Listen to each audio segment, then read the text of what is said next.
Welcome back to Section 4 Fans, episode 22 here. This one's going to be kind of catching everyone back up to speed. I know it's been a while since we've recorded one, but we've had some things in the air, so now that we're all settled, we're going to start cranking these out weekly, hopefully.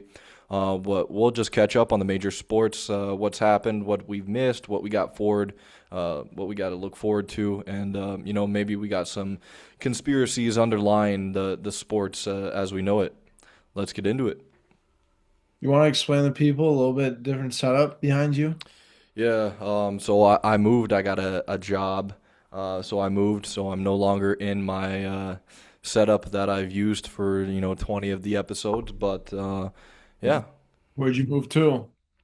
moved to Florida. So not a big move, but Not a big. definitely better weather than I mean, it the looks rest of the sunny states. there. It looks really warm, sunny. It was like 40 today, I think, which it's pretty cold for Florida, but much warmer than the rest of the U.S. still. So can't really complain there. People had it been in winter coats and stuff there. Oh yeah, big puffer jackets, you name it. People had it out. What were you rocking? Just a hoodie? Yeah, just a tracksuit, nothing crazy. All right. Should we get into kind of obviously the big news Super Bowl is the basic one. I mean, Yeah, we we all got Super know. Bowl coming up on this upcoming Sunday. So this episode's going to be out before the Super Bowl. Probably about middle of the week. We'll get this out. We'll see. But yeah, Super Bowl this upcoming Sunday.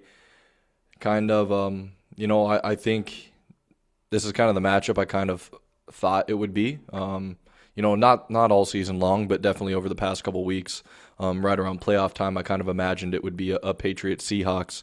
Um, yeah, so we'll see what happens. Sam Darnold going for his first Super Bowl, first QB out of that 2018 draft class to make the Super Bowl as well.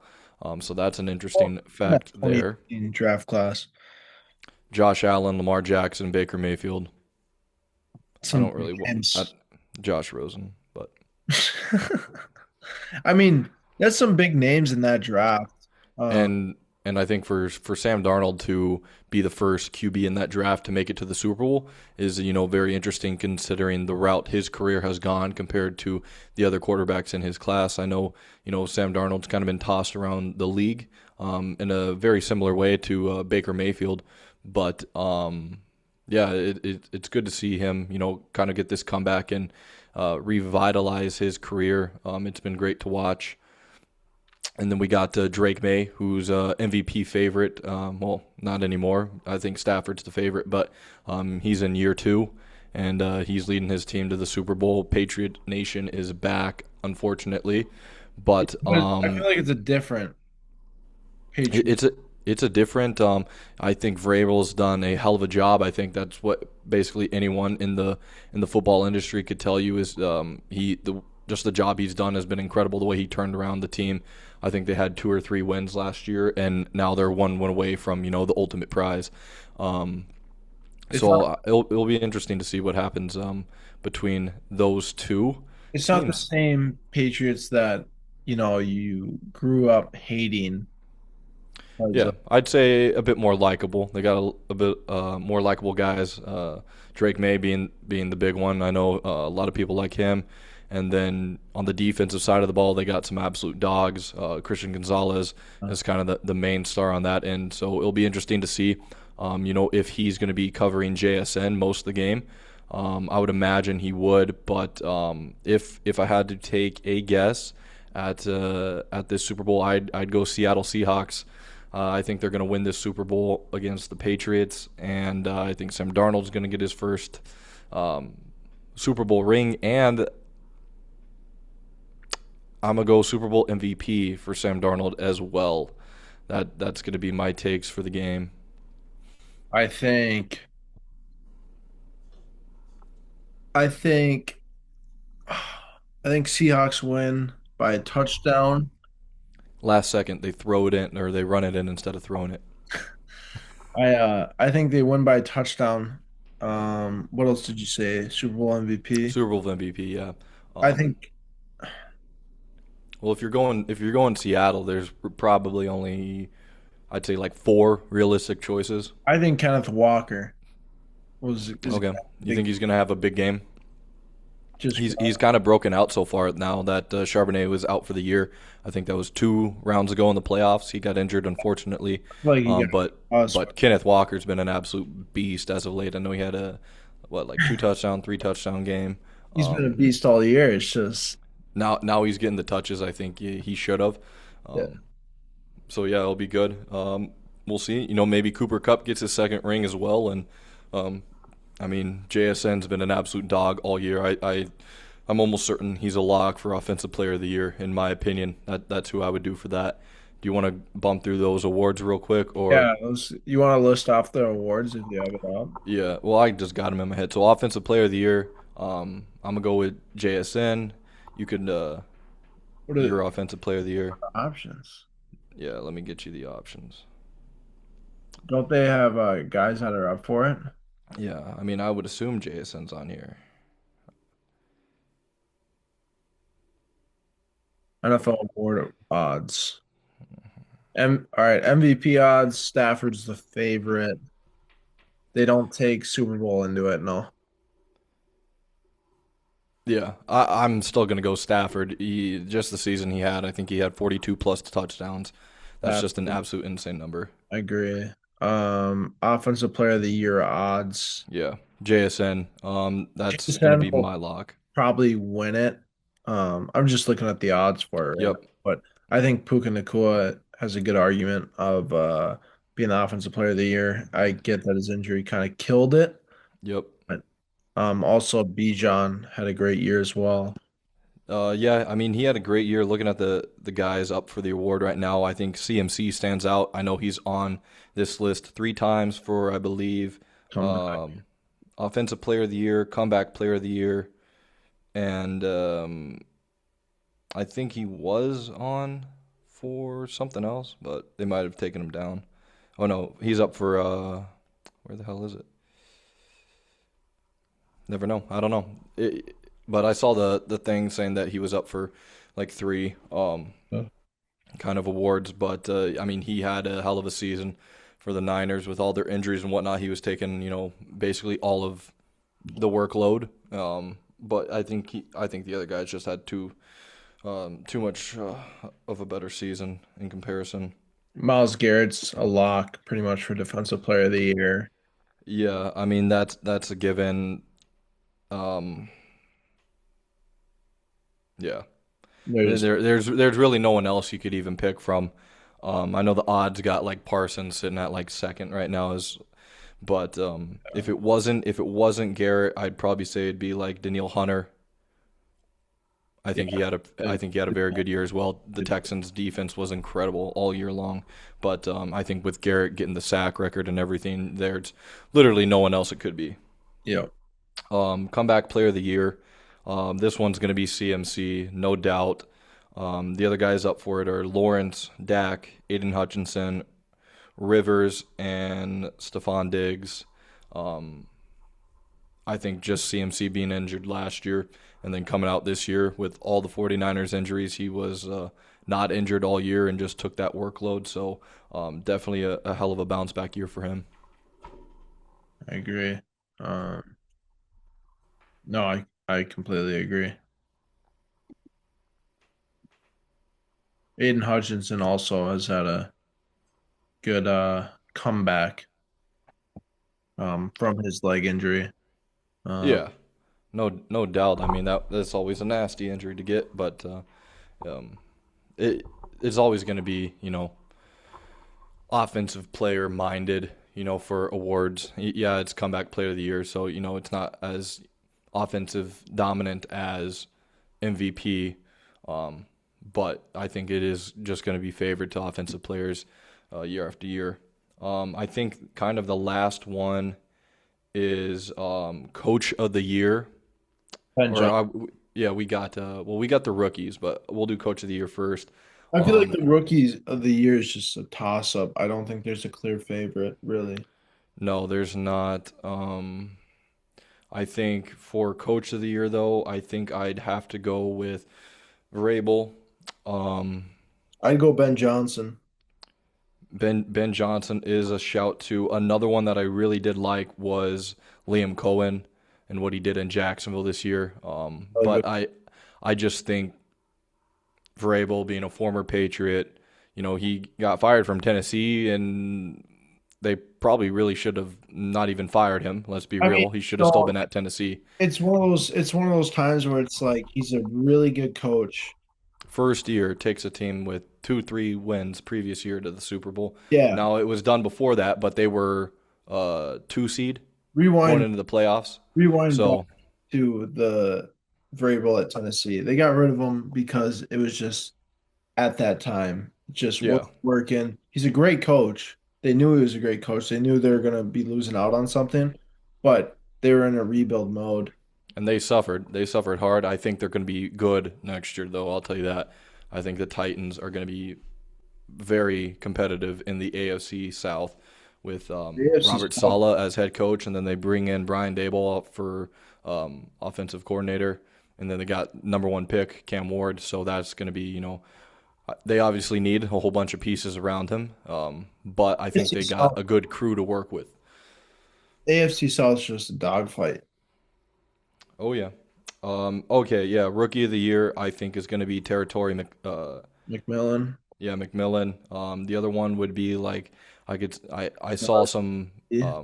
Tyler Shaw creeping up there, but I just don't think he It'd be played Dart. enough. It'd be He Dart over him. Yeah, and same thing with Dart. He got injured for not a good portion, but a decent portion of the season. I think he was out There's a no couple of running weeks. back this year that really took. No, I think if Scottaboo was healthy all year long, I think he probably would have been, the favorite, the runaway favorite. To be honest, he was, fans like him. NFL probably loves him as well. Great character. But yeah, I think it's going to be McMillan. Panthers had a good year. He put up some decent numbers. Browns linebacker. Browns linebacker. Uh,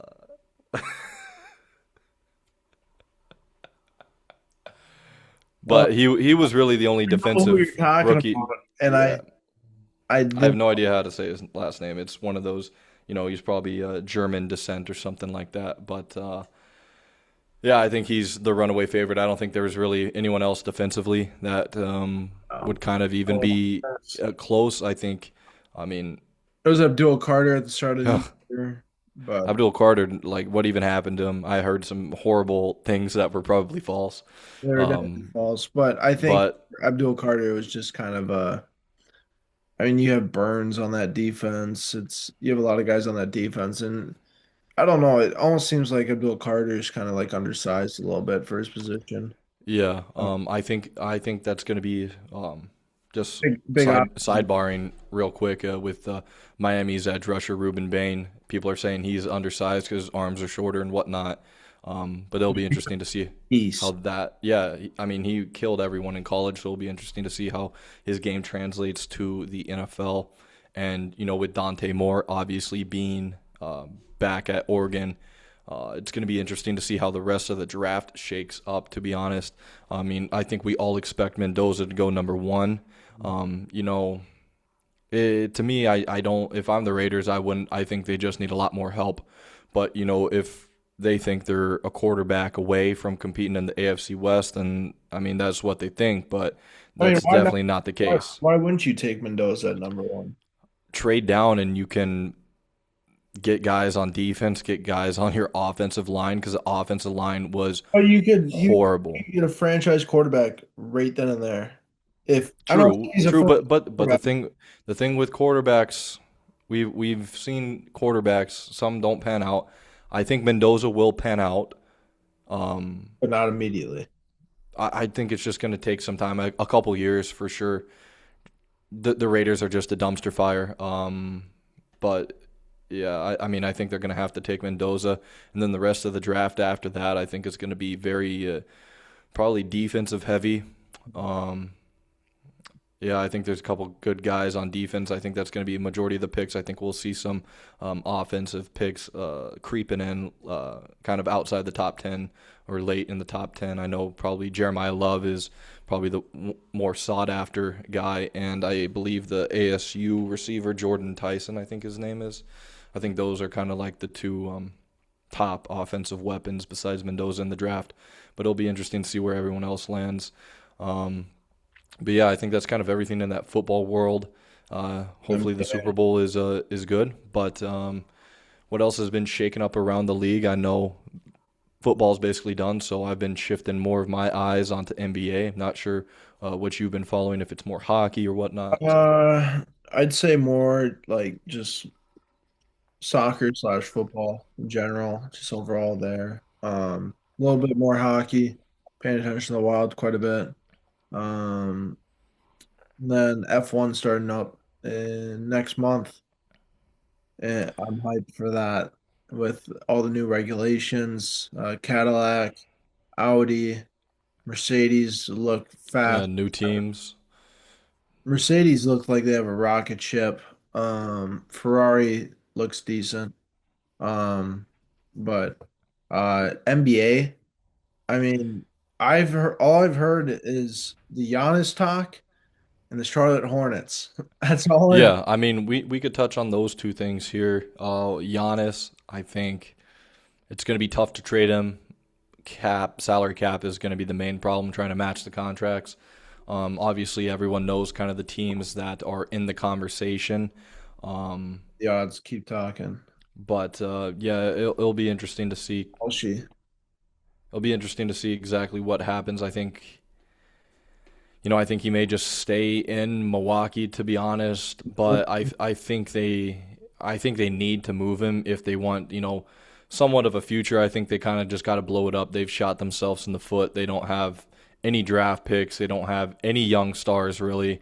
I mean, Ryan Rollins has been doing good, but besides that, they don't really have any young talent with upside. So they're kind of in a gray area. I think if he leaves, and they could bring in some draft picks and a couple young pieces, I think that will give them a better future than if they keep Giannis on the team. Honestly, So the odds 55% now to stay with Milwaukee or retire.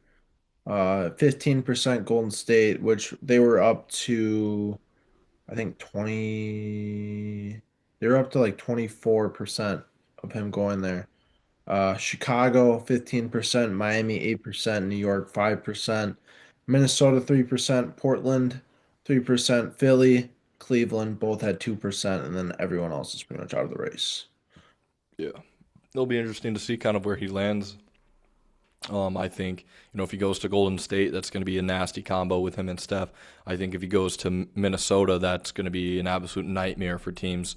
That I saw comparisons that were saying that'd be like giving prime Shaq to Kobe, basically. Um, which there's no doubt in my mind. That would be a pretty unique duo in the NBA. I think they'd absolutely kind of run the West. I mean, it's already stacked enough. The one thing I will say is I think it will be tough.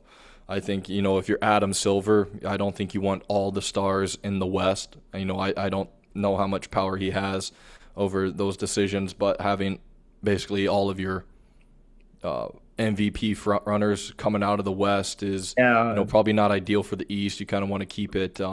that's where the big guys need to step in and be like, nope, this can't happen. Yeah, I mean, Stern did it. Stern did it, so Silver can too. But yeah, who's hot right now? I think kind of the standout is the Charlotte Hornets. They're 8-2 in their last 10, and they're on a 6-game winning streak right now. That starting five is 11-1. Yes, it was Ball, Knoepel, Miller, and whoever else fills in the rest of those spots. But they've been absolutely tearing it up. I think they beat the Spurs a couple nights ago. They've beaten the Thunder not too long ago either. So they've been kind of beating the top couple teams in the league. I think they can make a push for the playoffs here. Obviously, the East is kind of up and down. Some teams have been catching fire recently. It'll be interesting to see kind of who can stay hot throughout this run. but Detroit's still sitting at the top. I will say if the Boston Celtics, if Jason Tatum comes back, that's going to be very scary for every other team in the East.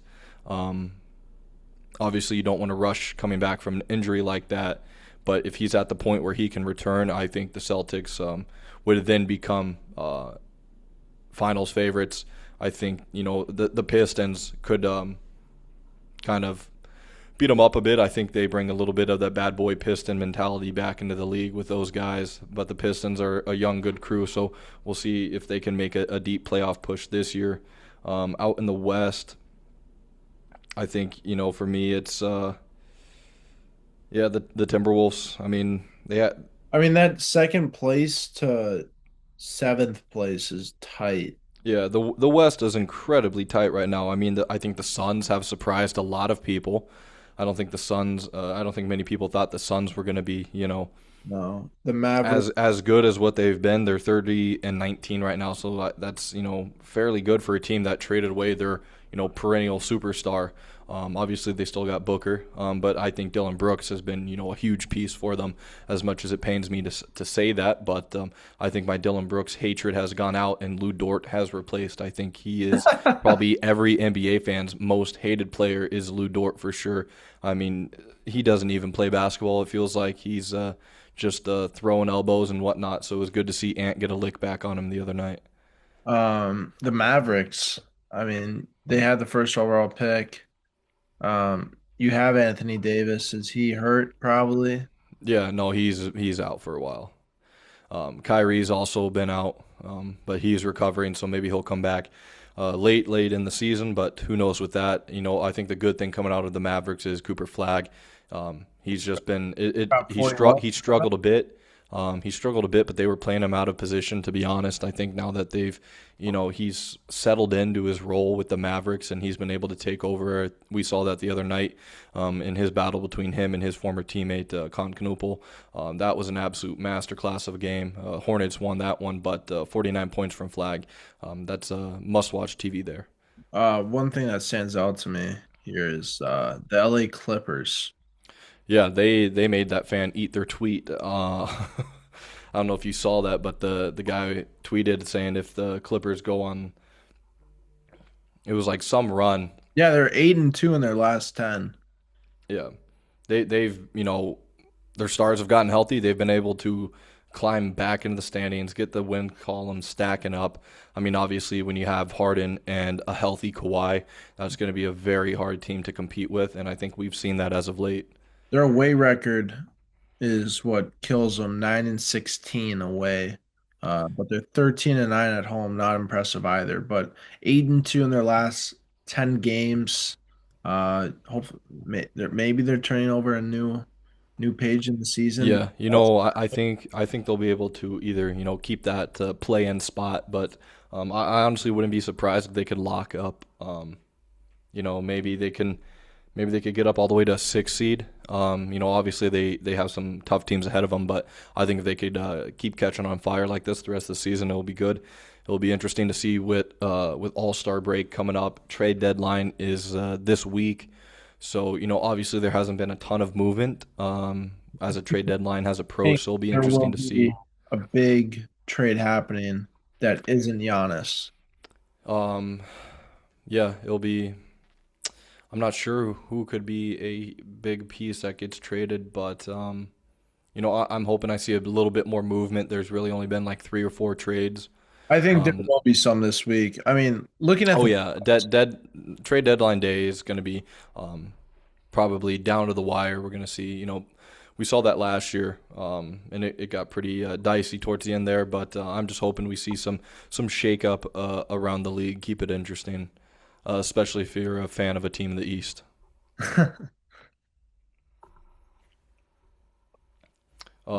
Last thing here, would you just want to? NHL I standings or mean, Prem. we Let's go Prem real quick. Talk yeah. about United. Yeah, United. United, obviously, since I don't think we touched on it last podcast, or I don't think he was sacked yet, but Amarim out. Then we had Fletcher come in, That's fun. and now they brought in Michael Carrick for the remainder of the season as an interim, and United's caught fire. They're on a 3-game win streak right now in the Prem. 5 games unbeaten in the last 5. 5 games unbeaten, 3 under Carrick, and they've had some great matchups. They beat City, they beat Liverpool, right? So 2 tough teams there. Great seeing United finally click and look a bit like the United of the old days. Did they beat Arsenal? Arsenal. It was Arsenal, not Liverpool. My bad. Yeah, no, United look good. I think that's a good place to stop it. Yeah, that was episode 22 of the Section 4 Fans. Thank you. See you next time.